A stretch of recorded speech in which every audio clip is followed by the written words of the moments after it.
ila hadratil Mustafa Rasulullah sallallahu alaihi wasallam wa ala alihi wa sahbihi wa dzurriyyatihi bijamil muslimin wal muslimat wal mu'minin wal mu'minat sallallahu baina wa ummatina wa bil amilin majmati wasolihin musonni fi hadhil kitab bajuri salih hadhil burdan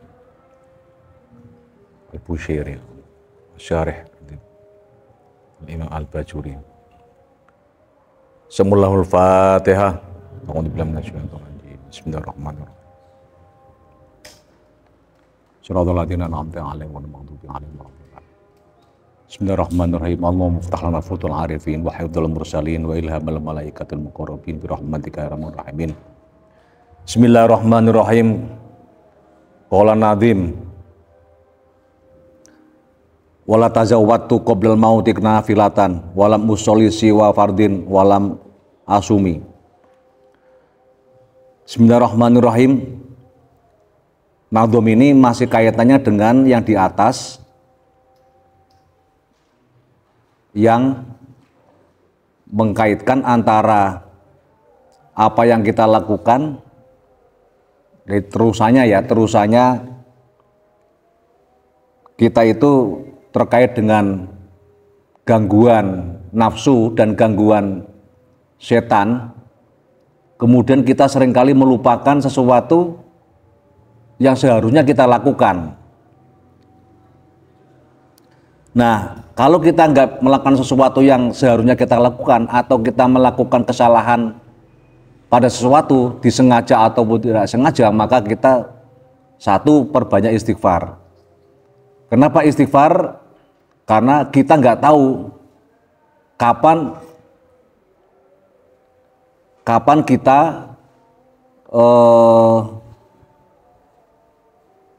lepas dari dunia ini. Jadi tidak bisa sebagaimana dalam Al-Quran itu, yang namanya umur itu kan tidak bisa diperpendek, tidak bisa diperpanjang. Seperti STNK kan bisa itu diperpanjang, perpanjangan itu ya, hair itu ya. Tapi kalau umur kan tidak, umur tidak. Ya karena itu sesungguhnya orang itu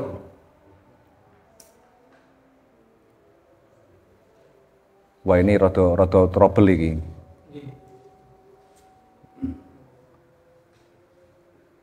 Piye ngene iki?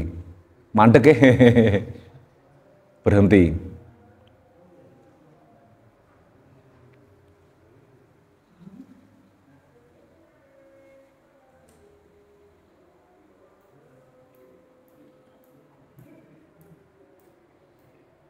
Barang si ae.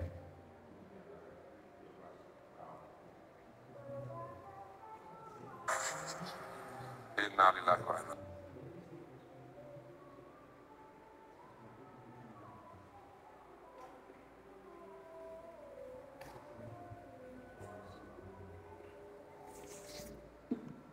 Ya, karena umur itu tidak diperpendek atau diperpanjang, maka kemudian kita istighfar itu dilakukan setiap saat, setiap waktu, itu istighfar. Bahkan istighfar itulah yang seharusnya kita lakukan ketika seseorang itu sudah meninggal pun, itu tetap beristighfar. Kalau yang sudah meninggal, siapa yang istighfar? Yaitu yang masih hidup. Ya, mengistighfarkan orang tuanya itu sebuah keharusan. Nah, maka yang berikutnya adalah termasuk istighfar itu kita memerintahkan sesuatu itu yang dimana perintah itu tidak pernah kita lakukan. Meskipun itu misalkan bukan dosa itu ya, tapi itu juga kesalahan. Karena masuk di dalamnya adalah pada godaan nafsu dan godaan setan, dua-dua itu sama. Jadi memerintahkan sesuatu yang baik, tapi kemudian kita sendiri yang perintah itu tidak melakukan sesuatu itu. Dan yang ketiga adalah mengucapkan sesuatu yang tidak bisa kita amalkan, atau bahasa biasanya itu dalam hadis itu ya jargone gak hadis, itu singkatannya wong Jawa itu. Jadi kita berilmu tapi kita nggak beramal. Jadi qaul itu begitu itu. Jadi saya mengucapkan sesuatu tapi saya nggak beramal. Atau katakanlah al ilmu bila amalil kasjajar bila tamarin. Ilmu tanpa amal itu seperti pohon tak berbuah. Pohon tak berbuah.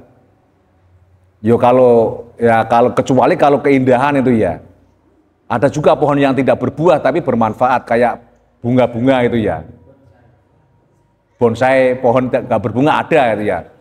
Tapi maksudnya ya ilmu yang tidak diamalkan itu ya sama dengan pohon tak berbuah. Tapi ada juga ilmu yang tidak boleh diamalkan. Ya, iku wonge teko iku. Sing duwe teko lho. Misalkan ilmu santet itu ya, atau ilmu untuk menyakiti orang lain, itu nggak boleh diamalkan. Ya, ilmu untuk membunuh yang bukan tugasnya itu nggak boleh diamalkan. Tapi kalau tentara memang dilatih untuk membunuh orang, itu diamalkan. Masa ono tentara gak tau perang? Iku tentara apa jenenge ngono kuwi?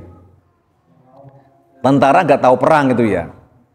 Nah itu namanya ilmu bila amalin kasjajar bila tamarin. Tapi juga sama kalau ilmu itu juga nggak pernah diajarkan kepada orang lain, juga ada ancamannya. Kita salah juga. Ini makanya kalau ilmu tanpa diamalkan itu kalau seperti pohon tak berbuah. Tapi kalau ilmu tidak diajarkan itu apa? Ilmu nggak diajarkan, maka itu akan datang suatu masa itu ilmu itu akan membelenggu dianya. Man katama ilman aljamallahu yaumal qiyamah.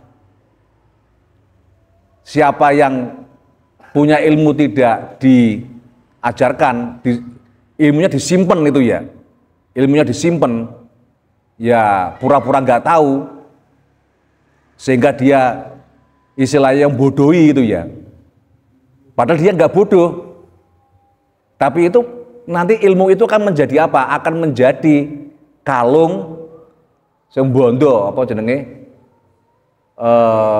Aljama itu ya dibelenggu. Nah, dibelenggu. Akan dibelenggu, ilmu itu akan membelenggu kamu gitu loh. Akan membelenggu kamu. Karena antara amal dengan mengajarkan itu dua hal yang harus dilakukan oleh orang pencari ilmu. Itulah makanya orang jangan bercita-cita menjadi orang yang berilmu. Kalau cita-citanya orang berilmu itu harus mengamalkan dan juga harus mengajarkan. Makanya kalau dalam taklimu taklim orang belajar itu apa intinya? Menghilangkan kebodohan. Ya, menghilangkan kebodohan. Ben gak bodoh gitu loh. Ben gak bodoh, ojo cita-cita ben pinter itu loh. Nah cita-cita ben pinter, monggo pintere ora oleh, tapi sing oleh dosane tok nih loh. Ya, terus akhirnya ngerti titik, kemudian wis macam-macam lah.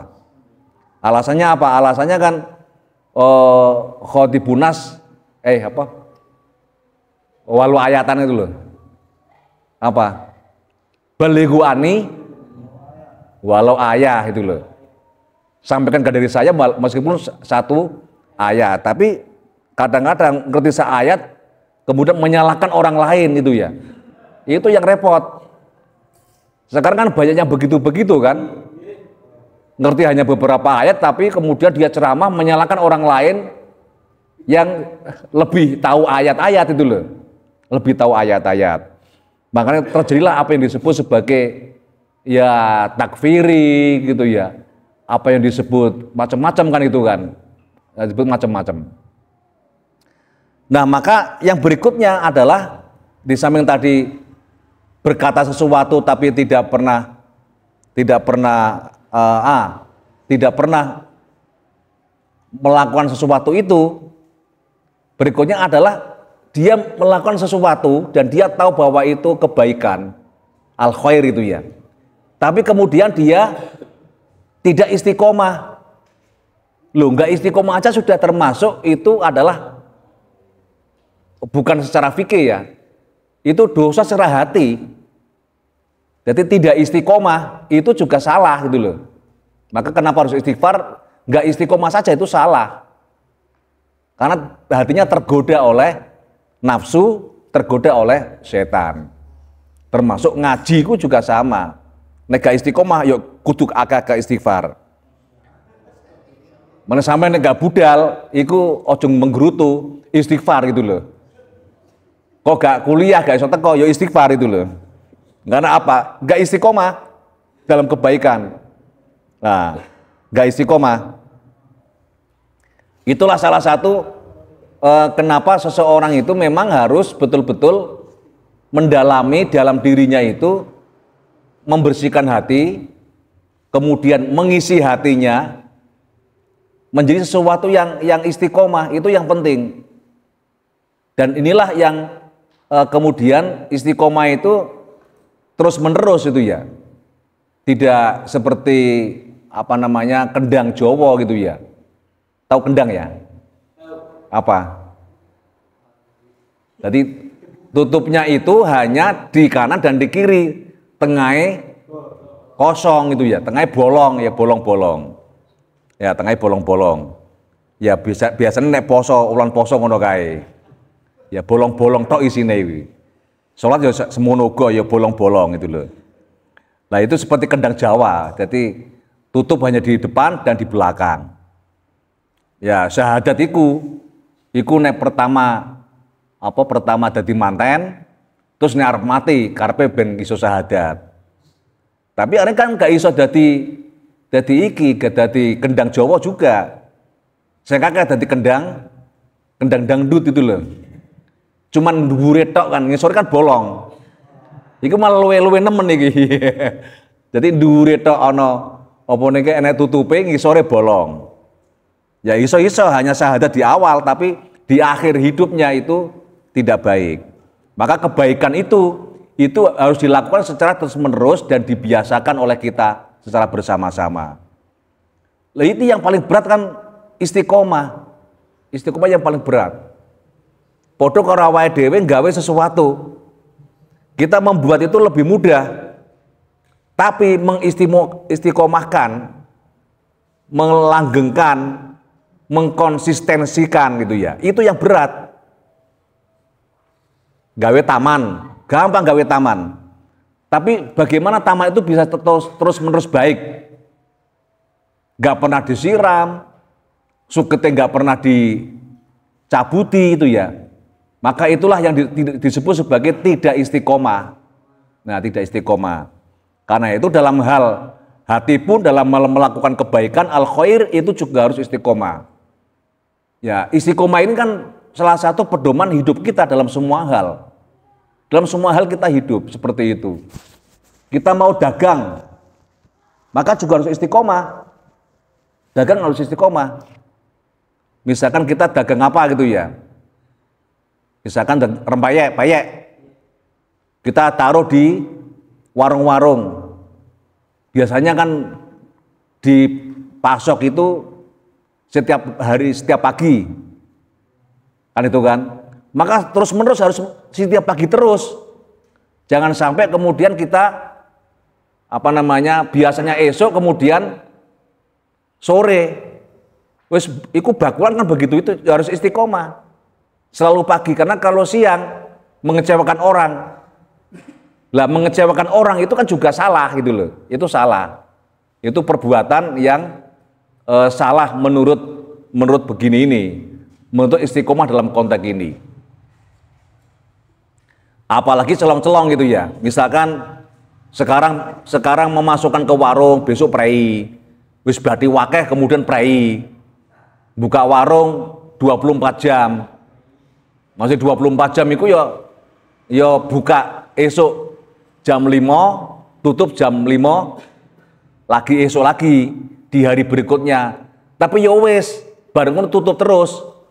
Loh kenapa kok tutup warungnya? Katanya 24 jam. Lah ini kan 24 jam selesai.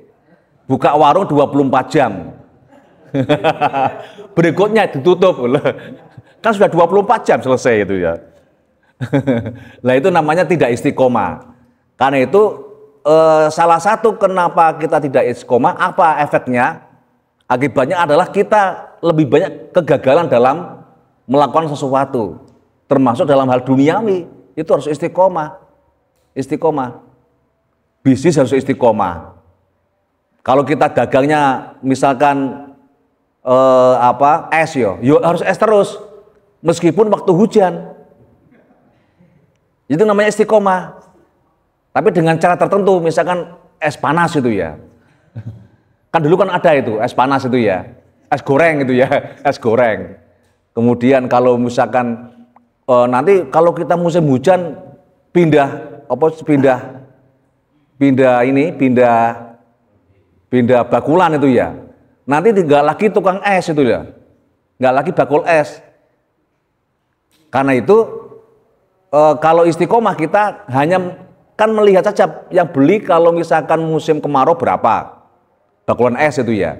Misalkan 10 kilo es. Nah tinggal musim hujan dikurangi saja, tapi tetap kita menjual es. Jangan pindah-pindah. Ya jangan pindah-pindah.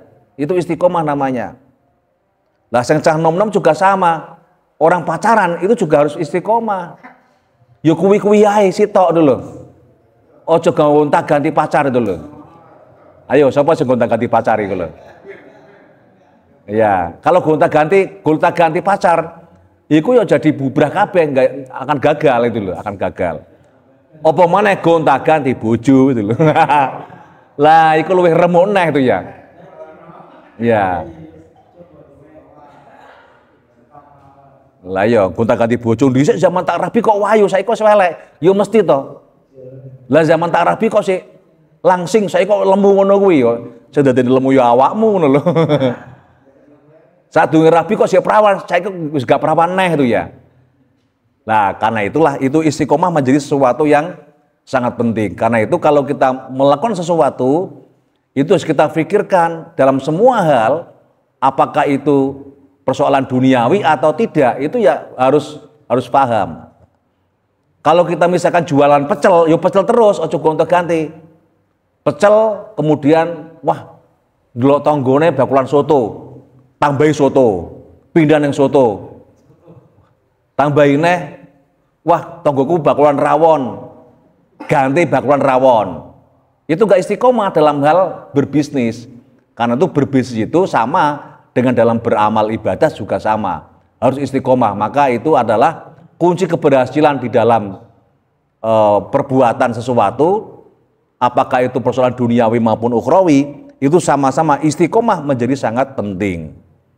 Karena itu kalau kita nggak bisa istiqomah, istighfar itu untuk bisa kita mengingat apakah kita istiqomah atau tidak istiqomah. Banyak orang yang sebetulnya sukses, tapi dia kemudian dalam hidupnya sukses, misalkan jualan apa sukses itu ya. Tapi karena dia tidak istiqomah, maka dia jadi gagal. Jadi gagal, ini gagal, ini gagal, ini gagal. Atau sini sudah berhasil mencoba yang lain. Ini koncone Pak Bani enak kuwi. Jadi senangnya uji coba terus gitu loh. Uji coba terus itu ya, coba terus. Iki gagal wes, iki meh berhasil, wah bosan tinggal. Uji coba lagi. Opo buah-buahan. Oh. Terus wah enggak lagi wes coba-coba. Jadi dalami satu persoalan itu nanti akan semuanya bisa. Satu persoalan akan semuanya bisa. Jangan pernah berpikir kita bisa semuanya. Jangan pernah kita berpikir semua ilmu kita kuasai. Jangan berpikir begitu. Kenapa? Karena satu ilmu itu adalah sebagai kunci kita untuk membuka semua ilmu. Karena semua ilmu itu ada persambungan. Terus memiliki sifat yang sama. Ya, sama juga kalau kita misalkan jualan buah-buahan itu kok sama saja gitu loh. Sama saja, ilmunya nanti sama. Maka sampean nggak usah banyak-banyak belajar tentang apa saja. Makanya muncul yang disebut sebagai program studi. Gitu loh. Dalam kampus program studi, kalau di aliyah atau di SMA ada namanya jurusan. Ya, jurusan. Jadi kalau IPA ya IPA. Nah, persoalannya nanti kalau ujian orang-orang IPA itu nanti ujiannya IPS. Waduh, yo nggak mato gitu loh. Ya, dulu kan waktu zaman aja ujian nasional, semua dipaksakan sama ujiannya. Mestinya itu ujiannya berbeda-beda, orang IPS dan orang IPA itu harus berbeda karena memang berbeda ilmunya. Ya, berbeda ilmunya. Akhirnya kenapa orang ingin menggayo seluruh ilmu itu dikuasai? Ya nggak bisa, di dunia itu nggak bisa. Maka cari ilmu itu juga yang penting apa? Istiqomah, konsisten. Konsisten. Itulah yang kemudian akhirnya muncul yang namanya ahli. Ahli. Jadi muncul saksi ahli. Ahli apa dia? Apakah dia ahli dalam bidang ilmu-ilmu eksak atau dalam bidang ilmu ekonomi, ilmu hukum, atau ilmu psikologi? Ya sudah, itu aja terus diperdalam. Nanti dia ketika ahli begitu itu, dia akan menemukan keberhasilan itu ya. Dia akan menemukan satu sistem ilmu yang mapan. Ya jangan kemudian sampai misalkan prodinya apa? PAI. Begitu ada anak matematika, wes melok matematika ngono. Yo PAI-nya enggak dikuasai, matematika juga enggak dikuasai. Iku lak podo karo tukang. Yo tukang batu, yo iso deh masang botol iso. Terus tukang kayu, yo podo iso gawe lawang gitu ya. Tukang keramik iso yo iku. Tapi iso kerja kabeh deh, serba bisa. Tapi serba elek kabeh lho. Iya, masang botone gak bener. Terus masang apa jenenge kayune ya pateng pletot itu ya. Masang keramik yo gak kena disawah, gak iso lurus keramiknya. Keramiknya belok-belok. Nah, itulah yang disebut sebagai orang itu harus punya satu, yang penting istiqomah. Yang penting istiqomah. Ya, misalkan pegawai negeri misalkan, atau ASN, PNS atau P3K, ya sudah itu aja. Gak pengen sugih terus jadi bengi-bengi tukang mancing terus ben sugih lho.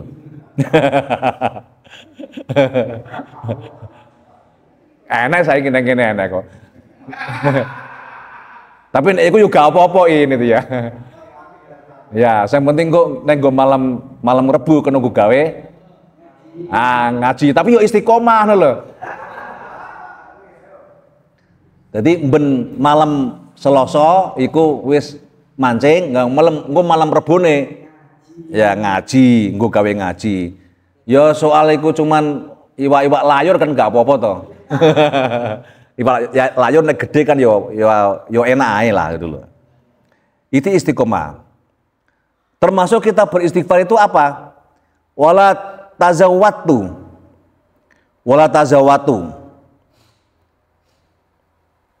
Lan ora sangu ingsun. Wala tazawwatu lan ora sangu ingsun. Qoblal maut sadurunge mati. Nafilatan ing perkara sunah. Nafilatan ing perkara sunah atau perbuatan sunah. Walam usolin ora salat ingsun siwa fardin sak liyane salat fardu. Walam asumi lan ora poso ingsun sak liyane poso fardu. Nah ini kata-kata tazawwad di sini ini ya mananya apa? Tazawwad itu manane memang sangu gitu ya. Sangu itu wong sangu itu adalah apa sangu iku? Wong sangu kuwi sing mesti digawa apa jenenge? Namanya bekal. Jadi watazawwadu, ora sangu. Kan manusia itu kan wong perjalanan, safari ya, safar. Safari bahasa Arab loh. Dari bahasa safari. Lah safari. Jadi safari itu ayo safari itu jalan gitu ya. Safar orangnya namanya musafir. Ya, bahasa Arab safari. Orang dalam perjalanan safar, traveling, itu mesti butuh bekal. Maka watazawwadu ora sangu, bekal. Ya, orang gawa bekal. Kita membayangkan kalau ada orang dalam perjalanan travel itu kita kalau nggak pakai sangu, kira-kira seperti apa? Ya tekonggon apa enggak? Enggak. Oh enggak duwe sangu blas kok terus piye? Ya enggak sangu nekat itu ya. Loh, nekat juga sangu loh. Nekat itu sangu. Misalkan yoga mau pulang ke Palembang. Melaku gitu ya. Gak nggawa sangu, kira-kira gimana? Sebulan enggak ya? Sebulan. Iku wae nek dalan nek enek wong ya wong ngewehi itu ya. Lah itu kan nggak sangu gitu loh. Lah mesti kan butuh sangu, butuh travel. Nek travelin yang paling bang opo ga sampai mulai numpak opo? Numpak bis ya. Bis apa Ramayana? Numpak bis Ramayana. Bayar nggak? Bayar. Tapi ono travel saya nggak bayar. Enak. Nek pingin tak duduh nih. Neng dia gak bayar. Yaitu pendoso. Maka di sini wala tajawwatu qoblal mauti. Jadi namanya maut ya. Sangu sadurunge mati. Saat mati. Kenapa kok mati butuh sangu? Karena mati itu sama dengan safar, sama dengan perjalanan, travel. Karena itulah travel nanti gratis. Gratis travelnya itu ya. Ya travelnya gratis. Tapi butuh sangu. Sangunya kemana? Travel ketika kita berada di sebuah tempat, travel itu. Ya kalau ulang perjalanan di dunia ini kan, misalkan kita mau ke Surabaya kan harus bawa sangu untuk bekal makan di Surabaya. Ya, makan di Surabaya. Apakah itu untuk sangu uang atau sangu makanan? Apa istilah wong kene apa? Apa berontot apa? Bontrot. Kok bontrot ya? Orang yang jeneng bontot. Orang yang bontrot itu ya. Kalau di Probolinggo apa? Nyanu. Apain? Bawa nasi dibawa ke sini.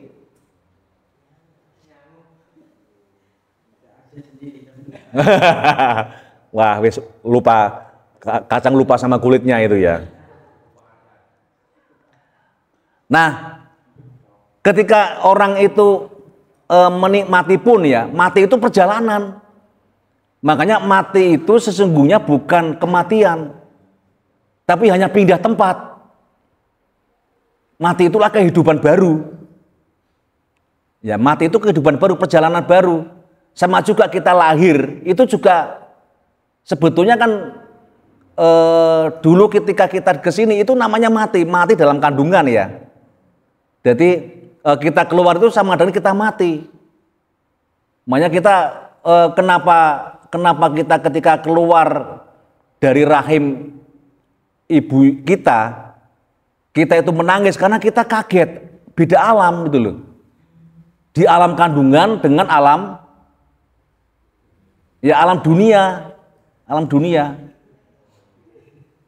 Tapi kalau canom digawe guyon. Ya kenapa kok nangis? Karena kaget dengan bapaknya. Dulu bapak gundul, saya kok gondrong gitu loh. Ya kan cah nom-nom kan begitu itu. Nah, sama juga orang ketika misalkan dalam kematian juga sama. Jadi safar ya, apa mau pakai mobil apa? Ya itu mobilnya gratis karena tanpa bensin. Ya cukup rodanya piro? Piro rodone?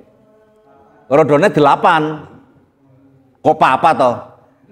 Rodone 8 gitu ya. Ngarep papat, buri papat, melebihi tergandeng gitu loh. Nah, pelaku gitu ya, jalan kaki, jalan itu ya. Itulah kematian. Nah, perjalanan dari dunia ke apa? Kemana itu, ke akhirat itu ya, ke alam barzah. Itu yang meninggal itu raganya atau jiwanya, ruhnya?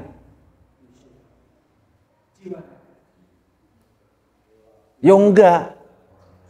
Yang safar itu siapa? Rohnya atau raganya? Makanya kalau misalkan pengumuman telah meninggal dunia, saya meninggal dunia siapa? Saya meninggalkan dunia siapa? Kan rohnya. Roh kan? Badannya di mana? Ya badannya tetap di dunia, dikubur. Karena itu sesungguhnya yang mati itu adalah raganya, jiwanya hidup. Tetap hidup. Karena itu kalau kita meninggalkan dunia, yang pas memang bahasa Indonesia, meninggal dunia. Bukan mati. Kalau mati kan raganya yang mati. Tapi kalau meninggalkan dunia, rohnya meninggalkan dunia.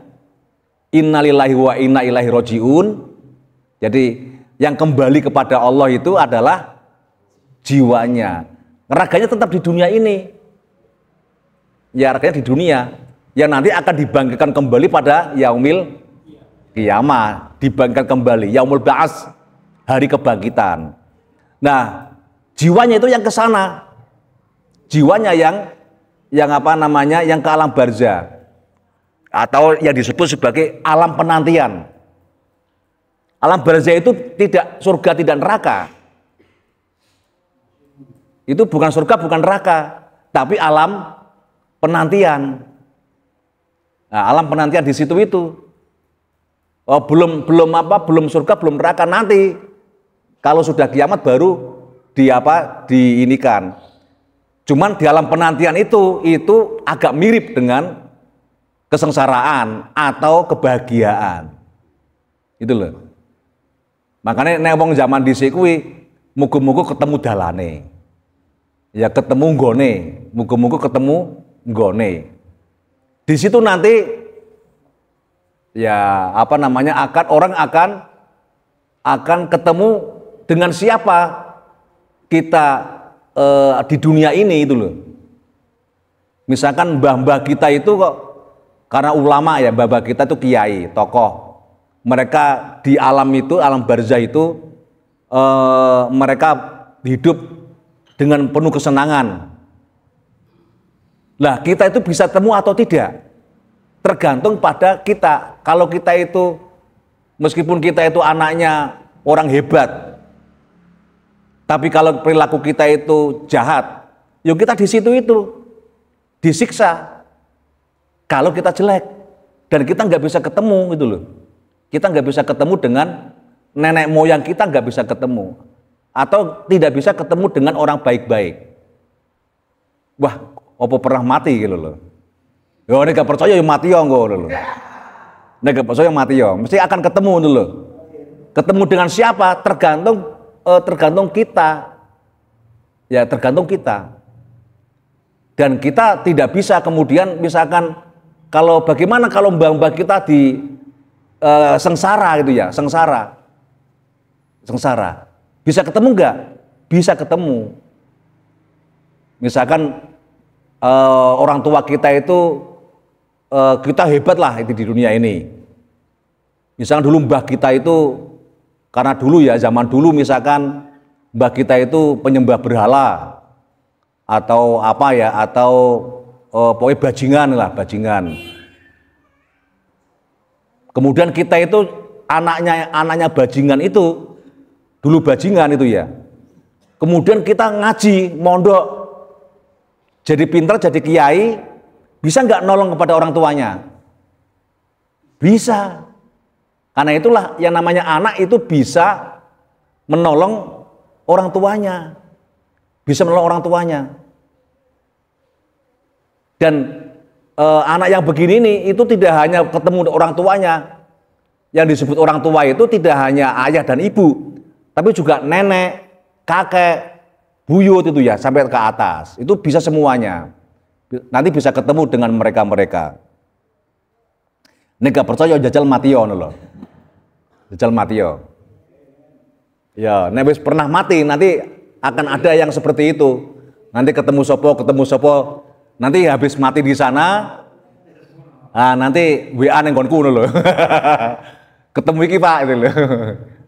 Ya, nek gak gelem rono dhisik, yo percaya ho itu loh. Ya, percaya ho. Ini pengalaman orang-orang yang sudah pernah mati dan kemudian hidup kembali. Hidup kembali. Ada nggak yang seperti itu? Ada yang disebut sebagai mati sore. Oh, mati suri itu ya. Mati suri. Itu ada yang seperti itu. Jadi di sana ya gambarnya begitu itu ya. Gambarnya begitu itu. Jadi di sana itu ya seperti nggak ada siang, nggak ada malam, nggak panas, nggak dingin itu ya. Tergantung amal perbuatannya. Kalau di jelek di sana panas terus. Panas terus. Dan dia nggak akan ketemu tempat. Jadi aku istilahnya tempat transitnya di mana sih? Jadi alam barzah itu gambarannya itu seperti tempat transit. Ya, transit itu misalkan kita mau ada acara di gedung mana itu? Prasna itu ya. Maka di balkon itu transitnya di balkon. Ya sudah di balkon itu transit namanya. Tapi kalau dia nggak punya amal yang baik, maka dia nggak punya tempat transit. Keluyuran gitu loh, keluyuran yang di bingung nangis-nangis itu ya, macam-macam lah, ya nimbo macam-macam, kemudian nunggu dipanggil iku OT ngono kae, ya nunggu dipanggil iku OT, ya dan itu apa namanya yang disebut nunggu panggilan itu begitu itu, makanya nggak ada ceritanya orang kemudian yang namanya ditanya sama malaikat itu ya, kemudian minta tolong pada orang tertentu, nggak bisa. Jadi lana amaluna walakum amalukum itu ya. Wala taziru wazirotun wizra ukhra. Seseorang itu ya itu tergantung amalnya itu ya, tergantung amalnya gitu. Ya, ada nggak manusia yang berani sama malaikat misalkan? Wes aku malaikat mungkar nakir tak anu ae. Saya apa namanya saya hindari lah itu loh. Ya nggak bisa. Nggak bisa, atau seperti ada beberapa kelompok yang misalkan untuk menghindari ada pertanyaan kubur misalkan. Kan pertanyaan kubur. Wes ning kono aku tak mati ning laut ae. Terus kemudian diterbelo. Tahu terbelo ya? Jadi saya nanti diterbelo, tahu terbelo? Nggak tahu terbelo. Terbelo itu kotak itu loh, koyo neng bong itu loh, kuburan Cina. Itu kan di kotak ini ya, di kotak di apa namanya? Peti ya, di peti, dan peti itu dikunci dengan ketat, tidak ada lubangnya. Biar malaikat nggak bisa masuk gitu ya. Ada yang seperti itu. Bahkan katanya bisa dinego gitu ya. Ada yang memahami seperti itu, tapi dalam Islam tidak ada yang begitu itu. Nego dengan malaikat mungkar nakir. Jarab tekoi gue diwenehi diberi ya bisaroh loh. Diberi bisaroh gitu ya, digawane emas, digawane opo itu loh. Ya, itu ada yang seperti itu. Islam menolak hal-hal yang seperti itu. Nggak bisa dibayangkan seperti malaikat seperti manusia, karena malaikat itu nggak bisa tunduk pada manusia. Nggak ada malaikat tunduk pada manusia, nggak ada yang bisa tunduk. Ya bisa tunduk. Manusia yang malaikat hanya tunduk kepada manusia hanya kepada satu orang. yaitu kepada Rasulullah SAW. Tapi Nabi nggak pernah kemudian malaikat tunduk pada saya, itu nggak pernah gitu ya. Makanya Nabi ada hadisnya, nanti akan datang dua malaikat, gitu ya, Mungkar dan Nakir akan bertanya bla bla bla bla bla. Yang itu yang kemudian dijadikan sebagai talqin itu loh. Itu ada hadisnya itu, ada hadisnya. Di Bukhari ada itu ya. Hadisnya yang terkait dengan Sumaja Malaka ini itu ya. Kemudian bertanya bla bla bla bla bla, itu ada tuntunannya. Ada tuntunannya. Nggak bisa malaikat itu diperintah-perintah. Ini yang mohon maaf ya, yang seringkali terjadi itu nyuwun sewu. Iku sing rata-rata sing misalkan seneng golek khodam. Ini kudu hati-hati ya. Misalkan hizib. Ini sing bosone seneng hizib kemudian dipahami sebagai khodam. Ini enggak apa-apa, khodam saya kan malaikat. Malaikat itu enggak ada yang mau diperintah oleh manusia. Jadi enggak ada khodam malaikat, itu enggak ada. Karena khodam itu hanya Allah gitu loh. Yang malaikat itu hanya khodamnya Allah. Yang bisa merintah apa namanya? Merintah malaikat hanya Gusti Allah. Manusia nggak bisa. Misalkan ini loh, misalkan Hizib Nasor. Jadi kan bisa ngundang malaikat apa kuwi? Hizib Nasor malaikat apa? Malaikat sengkereng itu loh. Malaikat Israel. Ya, ketika malaikat Israel dengan Hizib Nasor untuk membunuh sesama, nyantet itu ya. Itu bukan malaikat. Itu demit. Itu demit itu loh. Gak ada malaikat disuruh manusia mau gitu loh. Dan gak bisa. Makanya wong sing seneng ngono-ngono kuwi hati-hati. Iku hati-hati. Ya iku yo nyantet cuman pakai bahasa Arab gitu aja lah itu ya. Ya nyantet tapi pakai bahasa Arab. Disangkanya kalau bahasa Arab itu yang datang malaikat. Bukan. Jin Islam katanya. Enggak. Wong jin itu bisa berubah agama dalam waktu yang sekejap kok. Ngaku Islam, gawe jubah. Loh wong jin itu kan ya begitu itu gitu ya. Ya, enggak ngaku jubah. Jangan kan merubah diri dalam bentuk sesuatu. Merubah jenis saja bisa kok. Jadi lanang wedok itu bisa. Jin itu ya satu, tapi bisa lanang bisa wedok. Makanya jangan suka pakai khodam itu ya. Khodam itu kan bahasa Arab. Khodam itu apa bahasa Jawanya? Perewangan. Ngene wong Jawa perewangane demit. Nek wong Arab perewangane iya, itu salah kaprah itu loh. Salah kaprah. Makanya orang harus hati-hati. Itu anu kok. Iki malaikatan kok. Khodamnya malaikat iki. Gak apa-apa gitu loh untuk membunuh orang itu, menghancurkan orang itu. Nggak bisa, itu sama dengan santet. Dosanya sama dengan santet, membunuh, sama-sama membunuh. Ya, sama-sama membunuh. Oh, kemudian apa ciri-cirinya? Apalagi dijaga karo malaikat. Wah, saya dijaga oleh malaikat itu ya. Hebat banget itu ya. Ya paling banter ketemu ya jin. Karena malaikat itu kan termasuk makhluk samawi, malakut. Dia hidup di mana? Di alam malakut. Malakut dengan alam dunia berbeda. Jadi yang keluyuran begini-begini yang membantu sampean seperti malaikat itu jin. Kenapa? Karena jin itu hidupnya di dunia. Kalau malaikat enggak. Malaikat kan di alam malakut. Kalau malaikat turun ke dunia hanya turun saja. Makanya kan inna anzalnahu fi lailatul qadri min qadr wa ma adraka ma lailatul qadr lailatul qadri khairun min alfi syahr. Inna anzalna.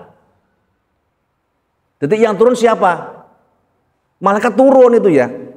Apa turun bendino? Ya enggak bendino, nek turun bendino seneng sampean iku lho. Nanti sampean didampingi oleh malaikat itu ya. Ya malaikat enggak akan dampingi orang gitu loh. nggak akan mendampingi kita. Nah, kalau di dunia itu ya berarti dunia jin. Karena alam ini dihuni oleh manusia dan jin. Malaikat nggak hidup di sini, karena itu ciri-cirinya adalah dia hanya bisa sekali. Orang menyebutnya sebagai mukjizat, itu bagi Nabi itu ya. Jadi malaikat membantu manusia atas perintah Allah itu, ya sesekali itu loh. Kalau dalam Nabi namanya mukjizat, misalkan Nabi pernah perang itu ya, musuhnya lebih banyak, baru kemudian Allah menurunkan malaikat, seret itu ya. Habis itu ya sudah selesai, nggak bisa diulangi lagi. Nggak usah diulangi lagi. Karena itu yang namanya Isra Mi'raj Rasulullah itu sekali saja, nggak berkali-kali. Kalau ada orang mengatakan bisa Mi'raj berkali-kali, itu bohong, gitu loh. Itu sangat bohong gitu loh. Nah, meskipun yang namanya ada juga karomah, ya karomah. Tapi kalau itu yang namanya dibantu oleh para malaikat itu ya. Itu kan sekali sudah selesai, sekali saja, nggak bisa diulangi. Itulah namanya wahyu mukjizat, atau oleh para ulama disebut sebagai yang masuk pada ulama namanya karomah itu loh. Jadi karomah nggak bisa diulang-ulang, karomah. Wah, rusak dunia kalau banyak karomah itu ya. Menyebut kemudian karomah. Kalau karomah berarti kan wali. Nanti orang-orang pada ngaku wali kabeh. Wali kabeh. Karomah kan bisa menyulap itu ya. Nanti sulapan karomah. Enek wong iso apa jenenge salat nang dhuwur godhong misalkan, itu karomah. Itu kesektian saja itu ya, bukan karomah itu loh. Itu kesektian. Itu biasa saja, bukan karomah itu loh. Bukan karomah. Karomah enggak begitu. Ya. Ya cirinya ya kayak mukjizat begitu loh karomah itu. Yang melakukan itu nggak sadar bahwa dia bisa, tiba-tiba seperti itu gitu loh. Ya tiba-tiba seperti itu. Kok niat aku tak ngetone karomah ya. Gak iso, kalau niat ngetone karomah itu kejadukan. Misalkan dikeroyok wong 100 itu ya. Oh, aku tak apa jenenge kuwi? Oh, tak lawan. Nah, itu menang gitu ya. Itu bukan karomah tapi kejadukan itu loh. Itu beda dengan seperti itu. Makanya salah satu dunia sufi itu tercemar itu karena begitu-begitu. Ya, tidak bahwa sufi itu untuk membersihkan hati, tapi untuk punya karomah.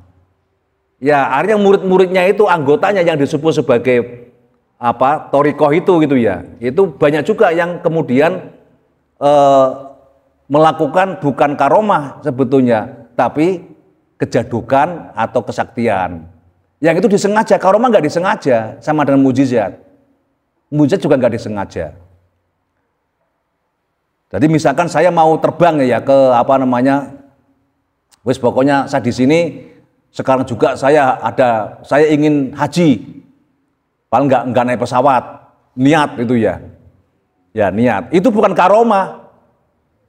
Itu kesektian, itu sulapan. Lah nek kabeh ngono iki karomah. Berarti pesulap-pesulap karomah dong. Ya karomah, pesulap-pesulap itu karomah. Ya, itu bukan karomah, itu sulapan itu loh. Dan itu bisa dipelajari. Kalau karomah nggak bisa dipelajari. Dan nggak bisa diulang-ulang gitu loh. Yuk hanya sekali saja. Ya bisa apa gitu ya.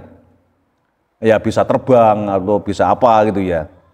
Nah kalau sekarang terbang berkali-kali bisa, yang penting duit iso tuku tiket itu loh. Tiket pesawat kan bisa terbang itu. Wala tazawwatu qoblal mauti nafilatan. Saat durunge mati, sebelum kita meninggal, kita kemudian tidak punya sangu.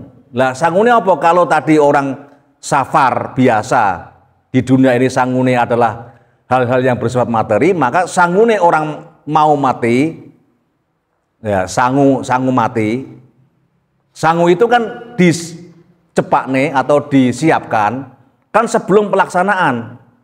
Kalau kita mau ke Surabaya, sangu itu di tengah jalan atau sebelum kita berangkat? Sebelum kita berangkat. Yo cari uang dulu, kemudian nanti cari transportasinya itu ya.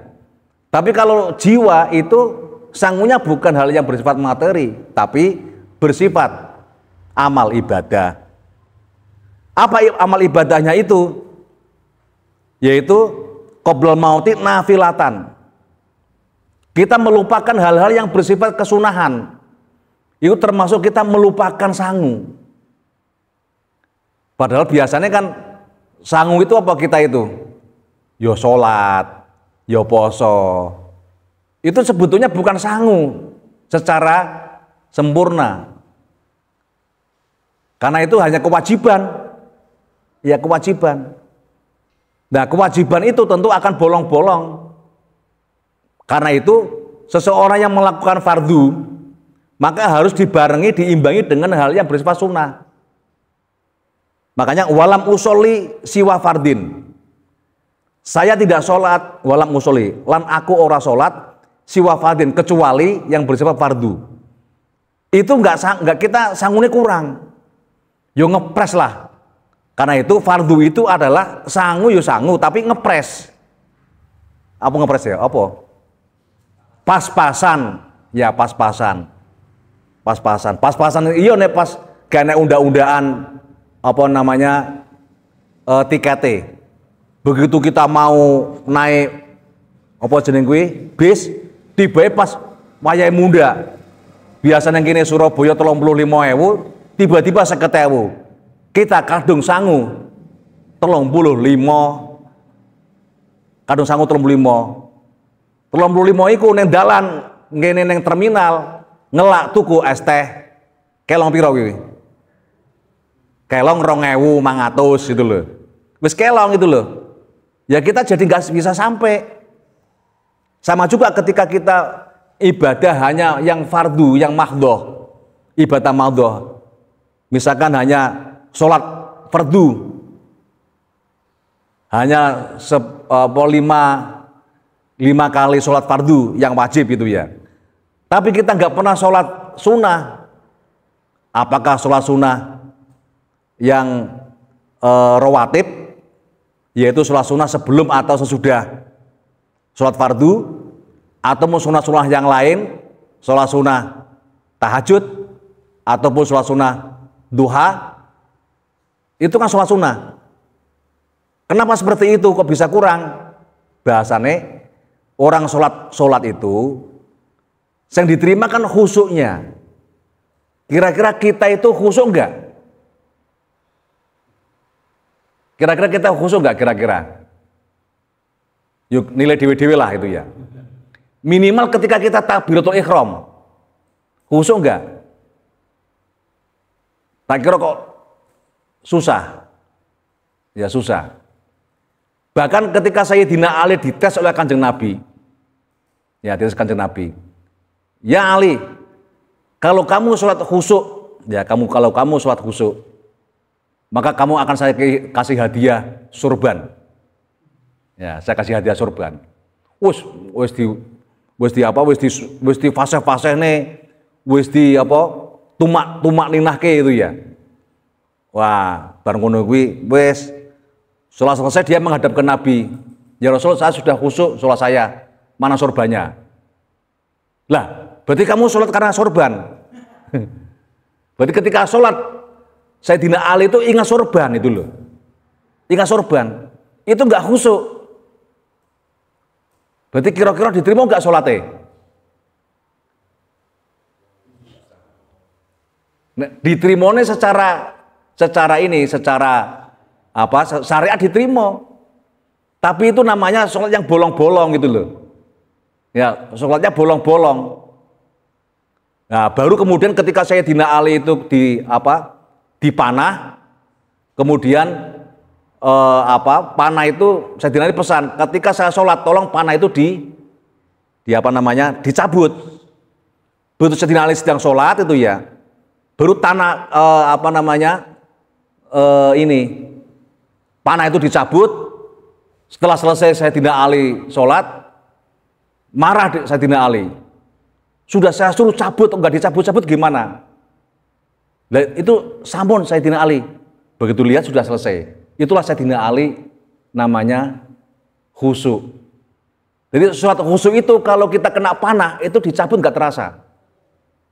Kita sholat khusyuk itu kalau kita ditembak itu nggak terasa. Semoro-moro mati gitu ya.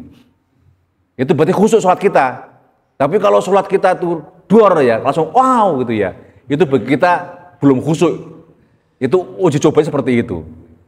Kira-kira kok gak enak yang wani di uji coba begitu ya kira-kira. Ya, kira-kira kok gak ada yang wani itu loh. Berarti kalau gitu kira-kira awake dhewe sholatnya khusyuk apa enggak? Berat. Jangankan kalau waktu sholatnya, minimal Allahu Akbar. Ketika takbiratul ihram suruh khusyuk saja, kita berat kok. Allahu Akbar. Waduh, udan nih. Piye kayak memeanku gitu loh. Waduh, helmku sih mangong ngene iki. Ini kena udan piye ngene iki. Karena itu kemudian kita tambahi sholat itu dengan apa? Sholat sunnah. Untuk apa? Untuk jabeli atau mengganti sholat yang tidak khusyuk tadi itu. Karena itu dalam apa? Kata setelah kita itu sujud awal itu kata ke apa namanya? Allah majburni warfa'ni wahdini wa'afini wa'fu'ani itu loh. Suruh jabeli, dijabel. Jadi sholat sunnah itu termasuk untuk jabeli. Karena itu sunnahnya sholat sunnah itu adalah sendiri. Karena dimungkinkan kalau sendiri kita itu lebih khusyuk. Tidak ada orang. Kalau wajib itu lebih baik itu berjamaah. Jadi sholat duha itu lebih baik sendirian. Kemudian apalagi kalau dongo bareng-bareng itu ya kan malu sampean. Sholat duha dongo itu kan malu kita berdoa ketika sholat duha. Ketok nek kerene lho. Lah apa sholatnya kok ingkana fisama fangzilhu. Nek nang dhuwur langit dono ya Allah rezekine. Wa ingkana baidan faqoribu. Nek adoh cedekno itu lho. Lah itu kan kalau orang mendengar begitu malu kan kita. Oh alah tibae sholat duha itu krono wong kere to ngono kuwi. Tapi kalau sendirian kan nggak ada wong krungu nggak masalah gitu loh. Arep njaluk opo wae kan nggak masalah. Atau sholat opo istiqoroh gitu ya. Wah bareng-bareng yo kacau nih loh. Istiqoroh bareng-bareng kacau gitu loh. Nah karena itu lebih baik kalau sholat sunnah itu lebih baik sendiri. Ya lebih baik sendiri. Kalau wajib itu lebih baik berjamaah, ya berjamaah. Karena kadang-kadang kita dinilai itu kalau di antara 40 orang berjamaah itu salah satu khusyuk itu semua di gandol lah, digandol apa. Yuk nunut lah, nebeng. Jadi nebeng sholat khusyuk, nebeng khusyuk. Ya nebeng khusyuk.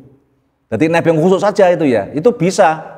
Tapi kalau sendiri itu enggak khusyuk, lah itu kan susah untuk bisa dijadikan sebagai sholat yang dijadikan nanti untuk kita menghadapi Allah. Ya, itu salah satunya sholat itu ya. Ataupun puasa. Ya, puasa juga sama. Puasa itu kalau kita hanya yang wajib juga sama. Hanya kita punya yang wajib saja. Jadi hanya harga dasar itu ya. Nanti kalau kemudian ada kekurangan, kita disangkanya kita itu sudah penuh lah. Wah, nanti kalau kita pada saat kita ditimbang amal kita, mizan itu ya, mizan. Amal saya kan sudah lengkap ini, saya sholatnya lengkap, puasa saya lengkap. Masa saya nggak bisa masuk surga dengan bigori hisab? Ya tanpa tes itu ya. Mau surga tanpa tes. Kan amal saya kan banyak. Sebagaimana janjimu ya Allah, tenan dudune kabeh, woi. Apamu poso. Loh, apamu kae metu poso-poso, apamu metu arep budal ngaji, rasan-rasane kancamu kelong. Lah itu kan mengurangi pahalanya puasa. Arep poso-poso mlaku-mlaku. Esuk Kan biasanya poso kan mlaku-mlaku esuk. Apa cuci mata. Otone sore-sore ngabuburit. Ndelok bocah ayu, weh wayune ngono lho. Iku kelongne posone. Entek. Malah duwe utang, iku poso, ya posone iku sregep, tapi utange dosa ya akeh. Makanya posone iku bolong-bolong. Maka untuk menutupi itu, makalah disebut sebagai puasa sunnah. Jadi nafilatannya itu seperti itu. Jadi tidak hanya fardu yang kita lakukan, tapi puasa sunnah. Mulai Senin Kemis, puasa Asyura, terus puasa Tarwiyah, Arafah gitu ya. Puasa apa neh? Puasa Yaumul Bid 13, 14, 15 setiap bulannya. Tanggal 13, 14, 15 itu disebut sebagai Yaumul Bid. Atau yang lain, puasa yang lain. Atau yang lain. Ojo nek poso kok terus pingin pingin lulus ujiannya itu ya. Itu malah hilang belas iku. Wis poso sunah ganjarane gak enak itu ya, malah tekon dindi. Meskipun sebetulnya orang yang biasa poso itu sesungguhnya itu minimal kan agodulil basor wa sonu lil farj. Jadi bisa menjaga nafsu itu bisa terjaga. Ya bisa terjaga. Bahkan seorang hakim, orang ketika memutuskan sesuatu itu lebih baik dalam kondisi berpuasa. Seorang hakim iki karena enggak sing S1-ne syariah. Enak ya, sing HTN atau HKI enak. Iku nanti kalau sama jadi hakim ya, hakim apa saja. Yang jelas bukan hakim garis loh. Saya kuliah di Fakultas Tarbiyah, prodi apa? Prodi Matematika. Tapi sekarang saya jadi hakim. Loh kok iso? Iya hakim garis. Dibaik hakim bal-balan itu loh. Ketika seorang hakim itu mau memutuskan sebuah masalah, lebih baik dia adalah berpuasa. Kenapa? Karena puasa itu bisa menjaga yang namanya nafsu. Jadi keinginan duniawi itu terjaga, tidak muncul. Maka muncullah sebuah keputusan yang berdasarkan keaslian. Karena Allah itu akan menuntun orang-orang yang ketika puasa itu dari segala godaan, terutama godaan setan ya. Jadi yang namanya puasa agodu idza jaa Ramadan futiyat abwabul jannah wa ghuliqatun nar wa sufidatis sayatin. Dibondo para setan itu sesungguhnya tidak hanya pada bulan puasa, tapi juga orang yang berpuasa itu juga dijaga oleh Allah. Wong biasa Senin Kemis nanti lesanya dijaga, dieleni karo Gusti Allah, dituntun itu loh, dituntun. Kenapa? Karena setan nggak bisa menggoda orang yang berpuasa. Tapi berpuasa karena Allah loh, bukan puasa karena pengen sekti loh. Poso mutih gitu ya, pengen apa sekti. Ben bisa meber, ben bisa melaku neng dhuwur banyu. Nah, misalkan atau apalah itu ya. Ditembak malah mekakak itu ya. Dibedil malah macicil. Nah, itu nanti akan terjaga orang itu puasa. Makanya lebih utama seorang hakim itu juga harus berpuasa ketika dia mengambil keputusan. Supaya apa? Supaya pikiran kita itu kosong, pikiran kita itu murni. Jadi yang keluar adalah fitrah kita. Ya, fitrah kita. Makanya ada istilah man shoma ramadhana imanan wa ihtisaban ghufira lahu ma taqaddama min dzambihi kama waladatuhu ummuhu. Seperti anak yang baru lahir, yaitu membawa fitrah. Jadi fitrah kita yang berbicara, bukan nafsu kita yang berbicara. Makanya kebanyakan hakim yang memutuskan salah keputusan itu karena apa? Karena dibarengi dengan nafsu tertentu. Misalkan saudaranya masih ada hubungan keluarga, masih ada senang pada seseorang atau benci pada seseorang. Ini juga berpengaruh, karena itu dengan berpuasa itu hal-hal yang seperti itu unsur manusiawinya itu hilang, yang adalah unsur fitrahnya. Nah, makanya karena itu kita istiqomah hal-hal yang bersifat nafilah itu jadi sangat penting. Di samping yang disebut sebagai fardu kita lakukan, tapi yang sunnah pun tetap kita jaga dengan baik. Al-Fatihah.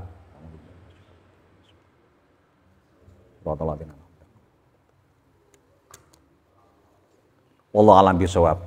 Assalamualaikum warahmatullahi wabarakatuh.